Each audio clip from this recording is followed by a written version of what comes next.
Hello friends, in this video we are going to see what is a variable. Variables are it's like a container which is used for storing values. You can also change the value in the container. So which means variables are names of memory location. I will show you that with an example. So let's take an example for a variable. A is equals to 10. So A acts as a container to store the value 10. Suppose this is a particular memory location. The name of this memory location is A and the value stored in this memory location is 10.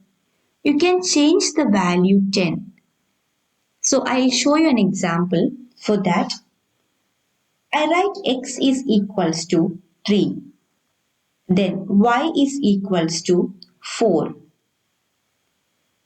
Z equals to x plus y. Then again z is equals to z plus 1. X is equals to y. Y is equals to 5. Now we'll see what are the changes. X equals to 3. X acts as a container. Variables are like a container, right? To store a value. Also, you should remember that you can erase or you can change the value inside the container. So, the name of this particular memory location is X. The value stored in the variable is 3. That means X equals to 3. Now, take the next memory location Y. The name of this memory location is Y. The value stored in the memory location is 4. Now take another variable z. Z is the next memory location and its value is x plus y. That means 3 plus 4, that is 7. Now next is z. Z is equals to z plus 1. So what was the value of z now? Z is actually 7.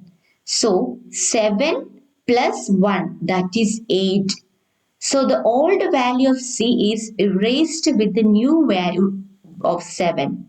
So z is 7. Now we are going to erase 7 and we are going to store the new value 8 in the variable.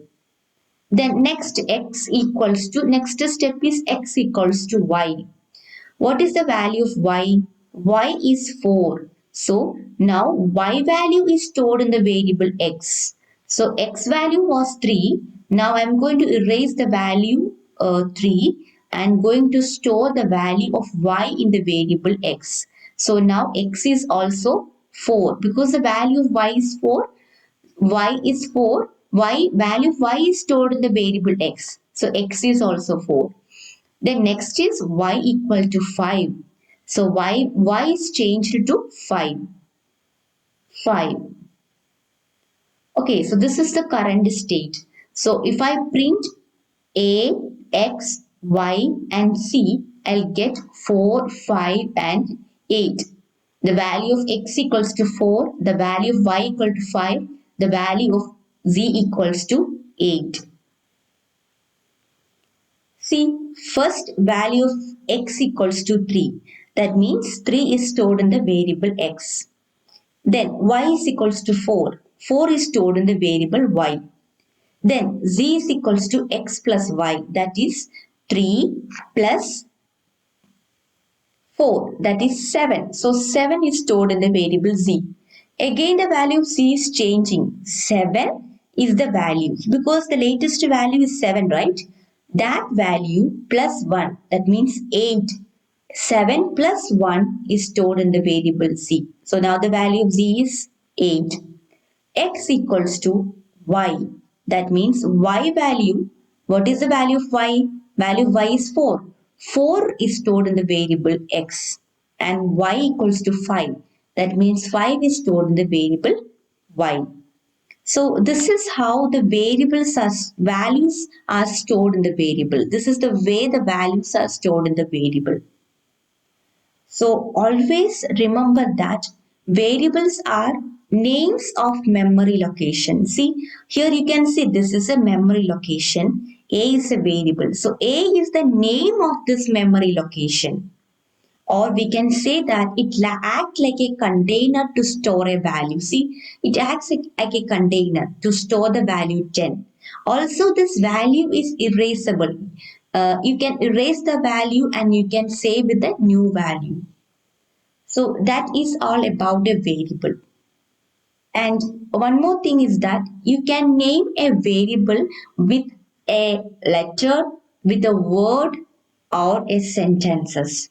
But if you are using a sentence, you should not put space in between the words. You can use underscores instead of space.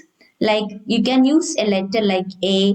You can use a word like name, name equal to a equal to then name. If you are using two words, then underscore instead of space you should write an underscore because space is not allowed in variable names.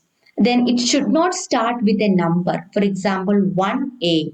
This is not allowed. You can't use 1a. This is not allowed. But after the variable letter, you can write 1. Then, but that is allowed. Okay. These are some of the rules that you should remember while naming a variable. So I think this video is useful for you. Thank you. Keep watching.